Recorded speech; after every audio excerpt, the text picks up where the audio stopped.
Good evening, everyone. I'm Dr. Mayur Agrawal, faculty for Endocrinology, Marrow, super specialty. So today we'll be discussing regarding the newer paper, which is 2 weeks back in for the NEET SS, and I'll be discussing just the endocrinology part. So you can put the question and you can ask right in between. You can even unmute yourself. And I would love if you can just on your videos, so it would be more meaningful discussion and I can see everyone, so that would be even better. So let's start. So the first question we have, these are recall question. Obviously, the options are not exactly what were there in your exam. So you can put the options also, and we can discuss over those questions also. If that was not the option, what would be the best answer? Because again, see, question and answer both depends on what was the question frame, How what many was MCQs are over? and also what were the option. Maybe one answer would be better than the other, two answer are correct, then which is the better one? So depending on the option, the answer changes. Depending on the question, the answer changes. Depending on the framing of the question, the answer changes, right? So let's start.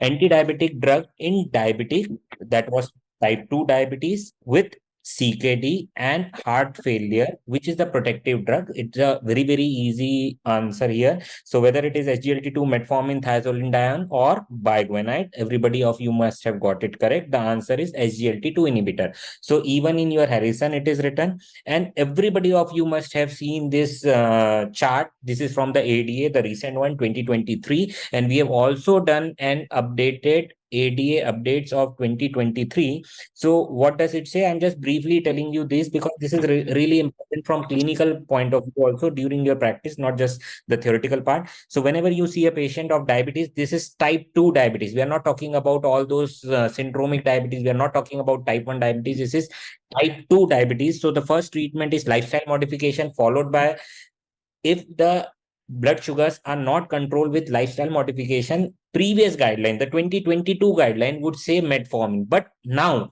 the 2023 guideline have put down the metformin. Now what you see is ACVD. Okay, that is atherosclerotic cardiovascular disease. So if the patient have already established ASCVD, or if the patient have high risk of ASCVD, what are high risk of ASCVD? That means patient more than 55-year, obese, hypertension, smoking, dyslipidemia, or urine microalbumin positive, USER positive. Okay, this constitutes that this patient is an high risk individual. Then you should be giving him either a SGLT2 inhibitor or a GLP-1 receptor agonist. Okay, and that too with CVD benefit. So proven CVD benefit, you have to give GLP-1 analog. Here the oral GLP-1, that is your oral semaglutide, which is available in India with the name of Ribelsus, that still does not have data, proven data. So that is not actually, but it's still, yes, it will have data. Sole trial is going on.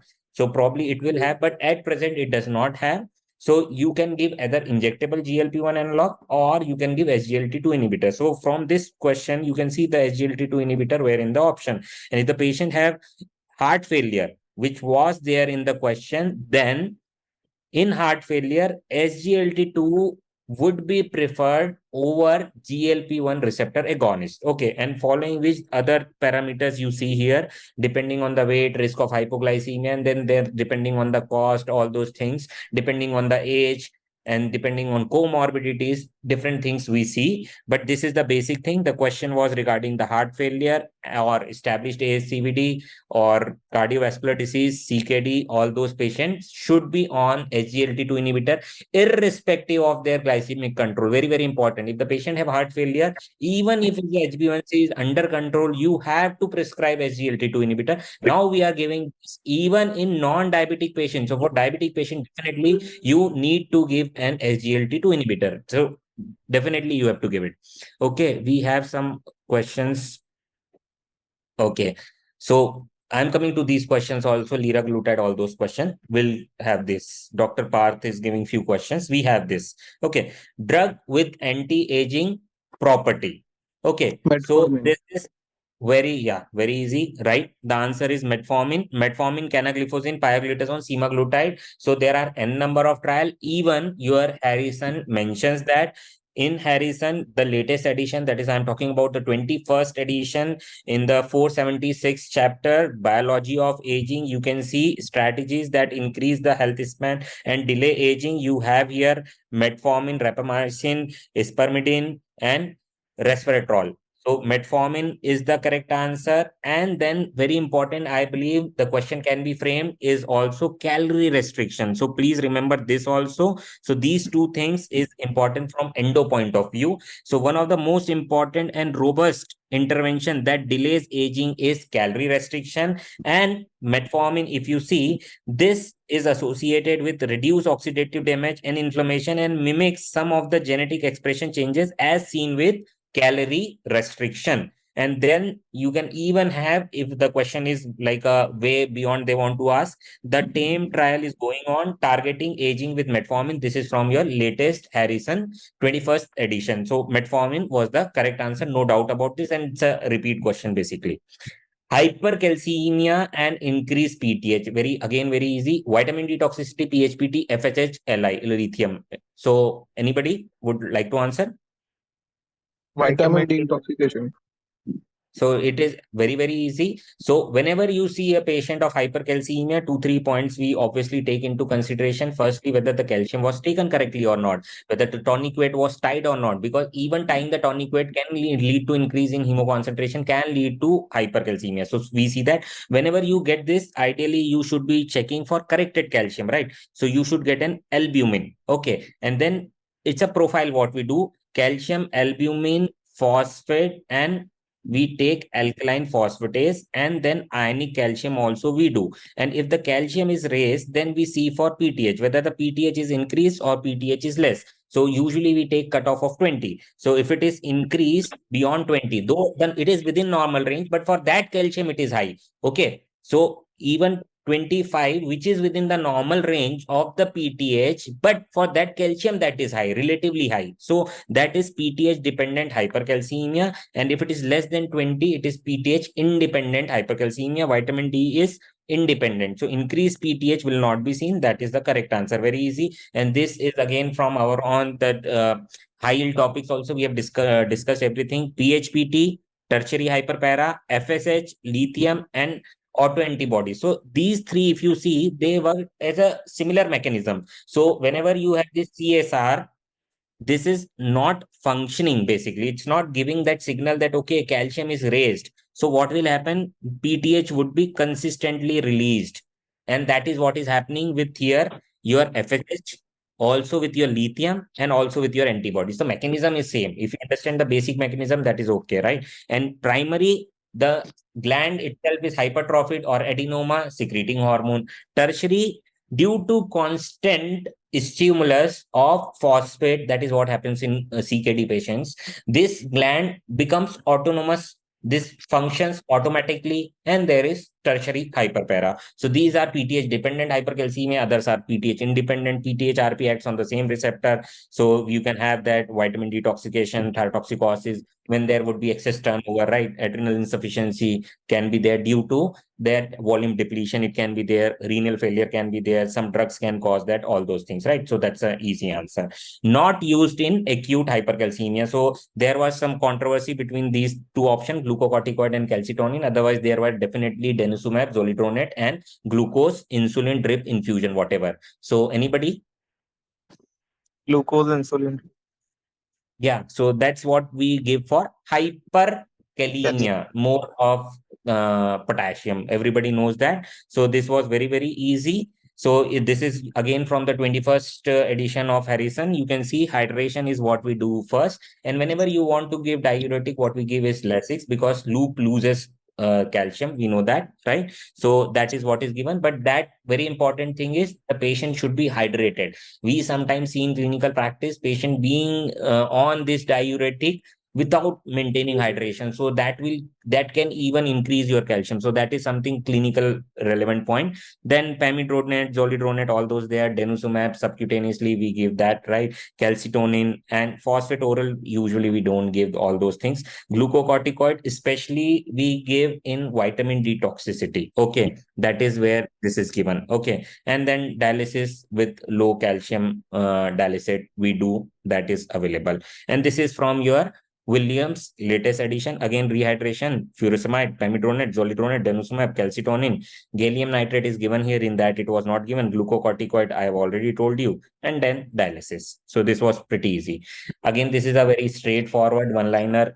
Hypogonadism with anosmia, even the classification is anosmic and non-anosmic and Calvin gene, all those gene, everybody knows. So the answer is very clear, Calvin syndrome, nothing much to discuss here. Hypothyroidism, all except. So this is again very easy. Weight loss, bradycardia, pericardial effusion, hoarseness of voice. Anybody would like to go for that? Weight loss.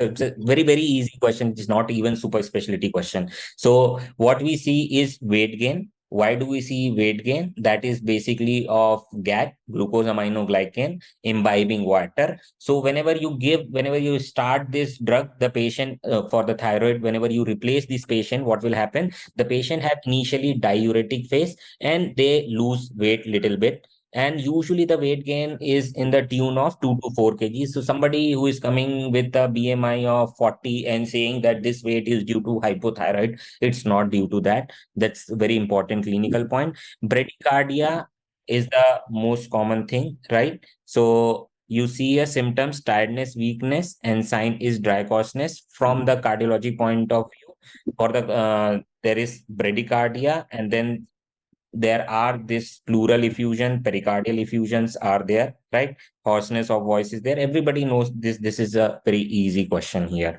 Hypothyroidism. Okay. Now this is again, I would say not. It's an again very easy only. I would say we have discussed so many times. Vitiligo, salt craving, hyperpigmentation in type 1 diabetes. So which antibody do you want to get? Do you want to get anti-21 hydroxylase antibody, anti-GAT, anti-TPO, or anti-parietal cell? Anybody? Option A, sir. Sorry?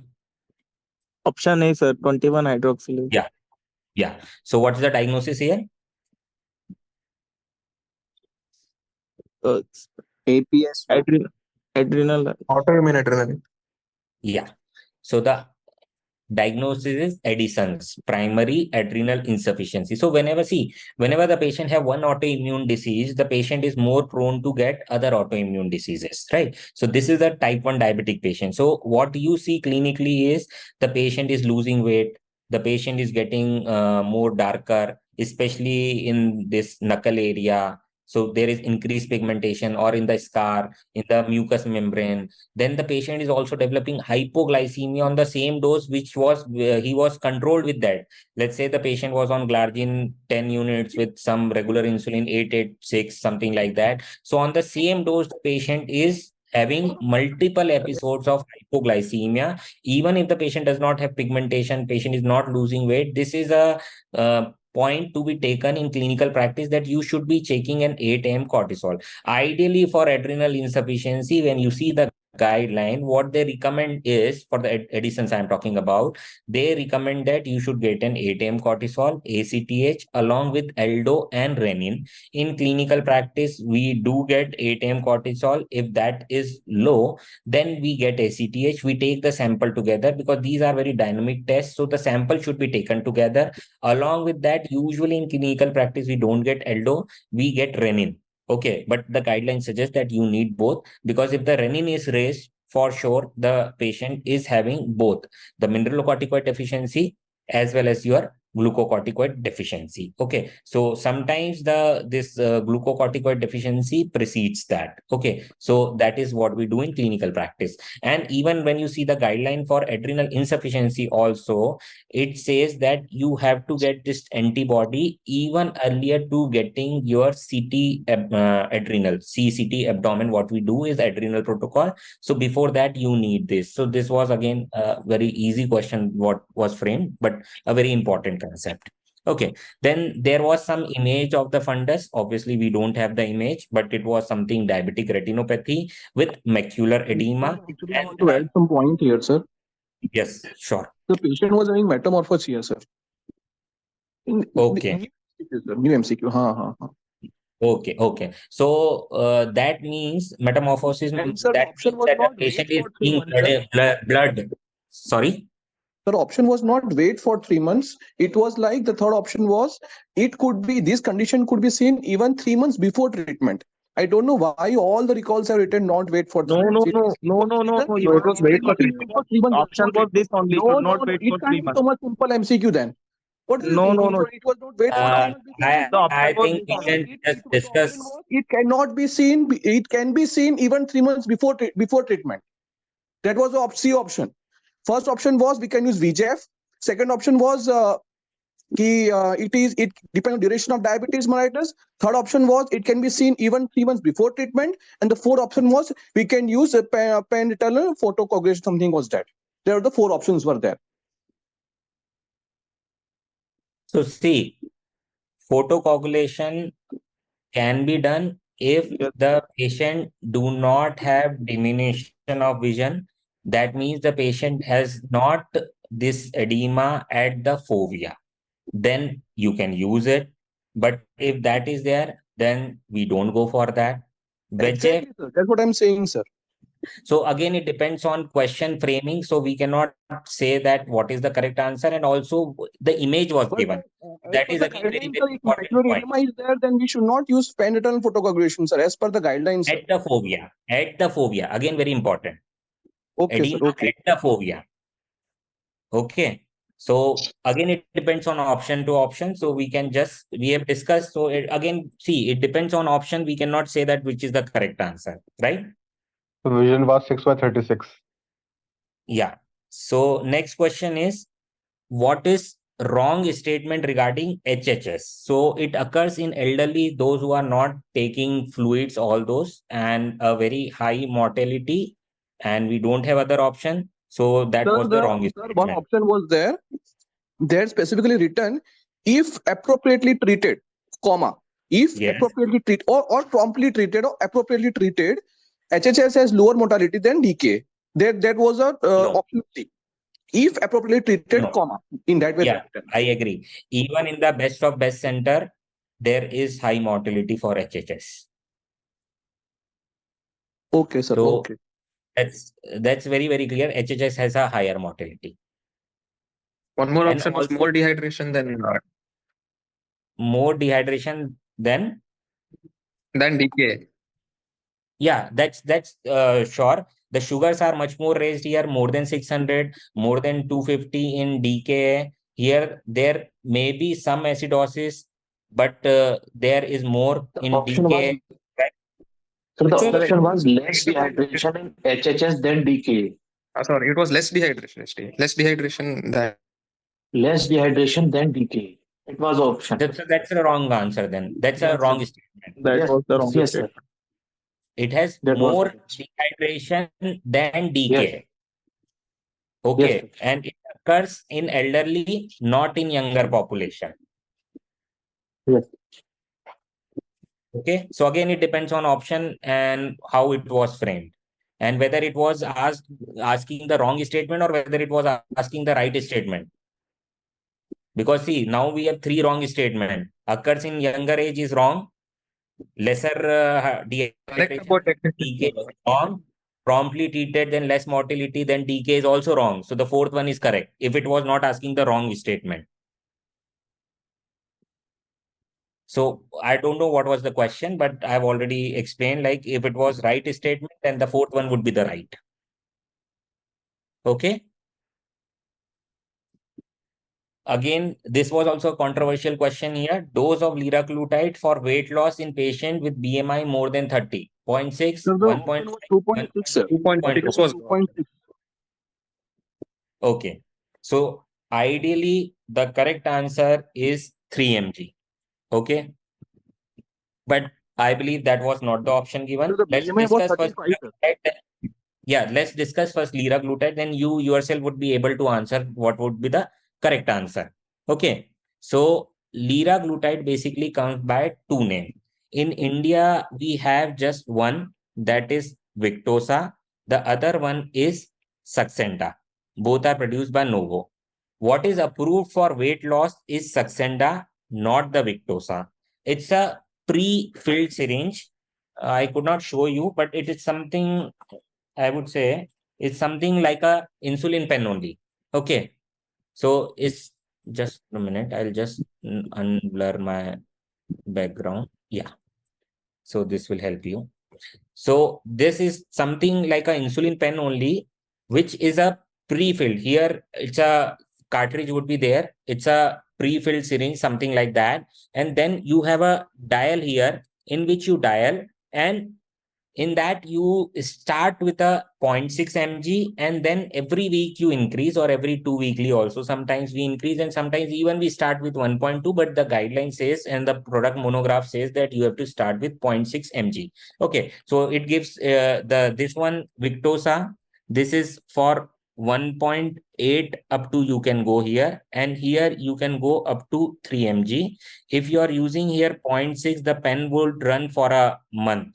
Okay, and Saxenda, obviously it's not available in India. I have not seen the pen, but the images what I have seen, again, this is a pre-filled syringe pen which can be changed, and again the dose is to be started with 0.6 mg only. And this is what is the obesity dose, and this is what the diabetes dose is. Now let us see what was the question. So if the question was, what's the dose of liraglutide for weight loss in a patient with BMI of more than 30? The correct answer should be 3 mg. But if that is not given and 2.4 is given, that's a correct answer. But even a 2.6 would be correct answer, because you can administer a dose, but it would not be written. So we don't know that whether it can be there or not, because Saxenda is not available in India. Let's say the question was, what is the starting dose of liraglutide? Just one word, adding starting dose. Starting dose of liraglutide for weight loss, because some of the aspirants said that it was their starting dose of liraglutide. So the starting dose of liraglutide for weight loss in patient with BMI of 30, answer is 0.6 only. So it depends on whether they are asking starting dose, whether they are giving 3 mg, or what were the options, and what was the question frame. Okay, now this is from the NEGM. This was published. Optimal dose for a obese patient with BMI 35, sir. Optimal dose, again, it depends. See, optimal dose is 3 mg, and that too for weight loss. Okay, Yes, sir, yes. so yeah, so that's a correct answer. But again, it depends on how the question was framed. And you can give a between dose also, but it's not marked. So even a highest dose can also become a correct answer. So it depends on examiner what he was thinking by framing this question. So let me just come back to the trial. So this is the liraglutide trial that was published in 2015 in NEGM. This was a 56-week trial where they have compared 3,700 patients with BMI more than 30 or more than 27 if they have comorbidities like dyslipidemia or hypertension, or they were on medication for this. And then they found that the liraglutide had a weight loss of 8 kgs versus the placebo of 2.6. Here they have started the dose with just 0.6 mg. That is what the recommendation, and weekly they have increment up to 3 mg, and that is what the maximum dial goes. Okay, like in this Victoza, the maximum dial goes up to 1.8, but you can inject 0.6, and the next dose should be 1.2. But yes, patient can inject in between also, though there are not marking, but it rotates in between. So patient can inject between doses. Okay. So this is from, again, that NEGM, and you see here that in both the normoglycemic and the pre-diabetics, because diabetic, they were excluded in this study. This was for non-diabetic patients they were taken, and those almost 60% of the patient lost more than 5%, 92% of the patient lost some weight. 5% more than that weight loss was there in 63%, more than 10% was in 33%, and more than 15% was in for 15% of the patients. Okay. So again, it depends on how the question was framed. The correct answer depends on the options. If 3 mg you go for that. If it's starting dose, it is 0.6 mg. Okay. Sir, if optimal dose asked, which will be the best answer? Again, it can be the maximum dose what is available in the option. Whatever is closer to 3 mg, that can be also answer. 2.6 milligram also we can consider. Yes. Yes. It can be there. Again, we don't know what were the exact option and what was the question frame. And starting dose, if it was written, then definitely the answer is 0.6. No confusion in that. Because some of the aspirants have given this recall. Okay. Now, which of the following is not a treatment of SIADH? Whether 3% saline, glucocorticoid, water restriction, salt restriction. This is again a very easy answer. Anybody? Salt restriction. Yeah, so that is what you don't want to do. SIADH is hyponatremia. If the sodium is very low, below 120, the patient is having symptoms, then you need to give 3% saline.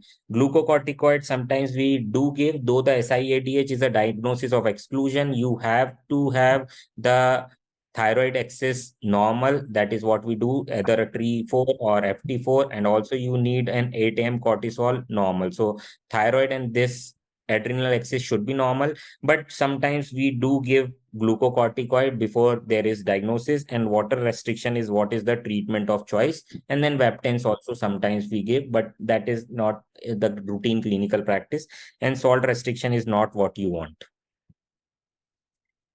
False about osteoporosis.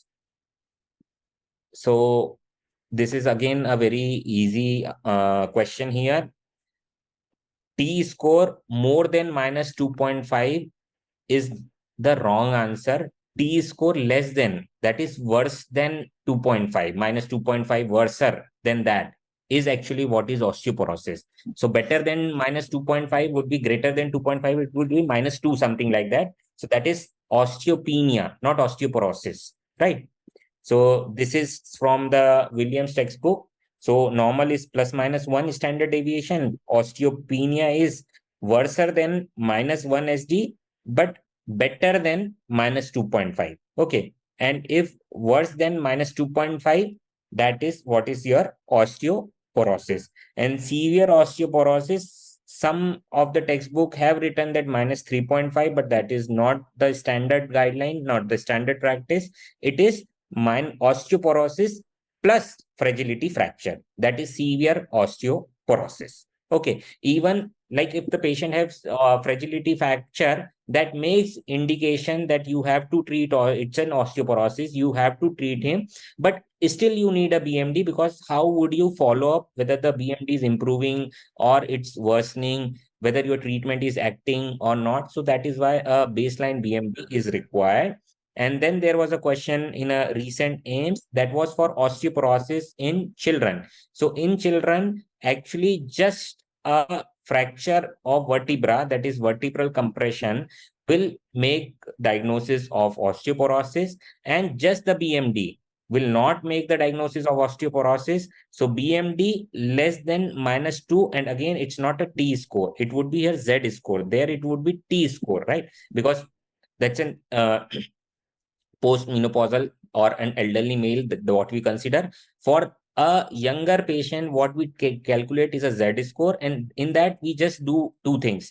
Minus 2, it's better than that or it's worse than that. If it's worse than that, we say that the bone is we don't define as osteoporosis, we say that the bone density is low BMD. And if it is better than minus 2.5, we write it as normal. There we don't classify as osteopenia, osteoporosis, or normal. We just say normal or it's low BMD. Okay, so that is a definition of low BMD. And then here osteoporosis, you would say as 2 or more long bone fractures by the age of 10 years, 3 or more long bone fractures by the age of 19 years. So this was a question asked in AIMS recent, and this is from the International Society for Clinical Densitometry, ISCD guidelines. Okay. Now again, this was a interesting question. 22-year female with primary amenorrhea and no pubic axillary hair and poor breast development. So what is the diagnosis? Again, there was some controversy regarding the question framing. So what would be your correct answer? It's androgen insensitivity, AIS, CAIS, Sir, PAIS, and the hypo. phenotype was T2. given, sir. Upper limb to lower limb ratio was given, and arm span was also given in the question, sir. Okay, but that will not change your answer actually. Okay, Uniform because the proportion, sir. option are set. Unicoid proportion. Hmm. And Okay. the option that was hypogonadotrophic hypogonadism. So Yeah. Hypo is hypogonadotrophic hypogonadism. So what is the correct answer here? Hypo, sir. Okay. So see, we'll discuss one by one. Can it be CDGP? Sir, CDGP cannot be the answer because it is female. Mostly CDGP will be common in males. It can be females also. Any other point which you will not label as CDGP? Family history. Okay, that's not given in the question. And Puberty. okay, and Secondary pubic and axillary hair will be normal. Sir, age as well, sir. important is age. Actually, it's like a diagnosis of exclusion in clinical practice. Okay, so you cannot say someone has a CDGP. It's a constitutional delay in growth and puberty. So that puberty, what should be coming at a normal age is delayed. Okay, and what we take cutoff is somewhere 17 to 18 years. So if the patient, that's the basic difference between hypo and hypo. Sometimes hypo are labeled as CDGP, sometimes CDGPs are evaluated and labeled as hypo. So that's the basic difference. If the patient develops puberty over time, what you were dealing was CDGP. If the patient did not develop, it's an hypo. So that is what is clinical context. Okay, so it depends on age. Just one pointer will make these two answers right or wrong. Can it be Turner? So the arm span and upper limb lower limb ratio was given, so not Turner. So Yeah, that's an important pointer. And then these patients have adrenarche. So they will have this pubic and axillary hair. Okay. And then even 15% of the patient can have this even breast development. They can have even menses. And then very, very important thing, if the height was given, yes, that sir. would be very important. So I don't know whether height was given or not.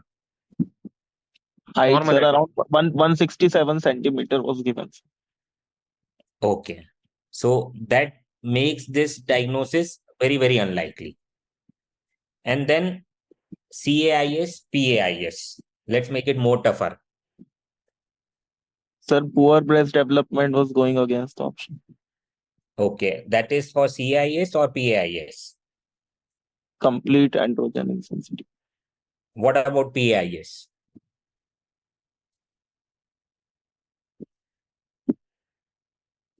Anybody? Sir, CIS have complete breast development, but PIS have partial breast development. So can it be that? Breast development was poor, so this may not be the answer. PAS usually present as ambiguous genitalia. Okay. So that's not an answer. And CIS have a good breast development. Okay. So it's like less of hair with a complete female phenotype with good breast development.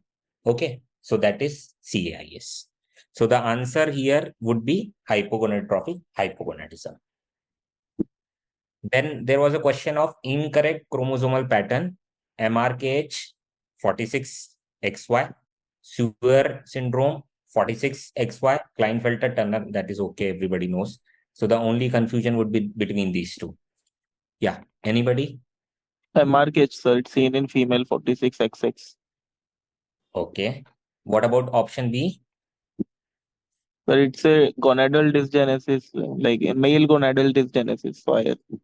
Yes. So basically, they are complete gonadal dysgenesis. That's another name for this. Here, it would be some defect so that the male hormones are not formed. So the patient will be typical as a female phenotype would be there with a chromosomal male. And here, it would be a female with some defect in the development causing the uterine abnormality mainly and upper vagina. And then some patients can have renal abnormalities, ear abnormalities. All those things can be there, type 1, type 2. We don't need to go in that detail, but it's an XX.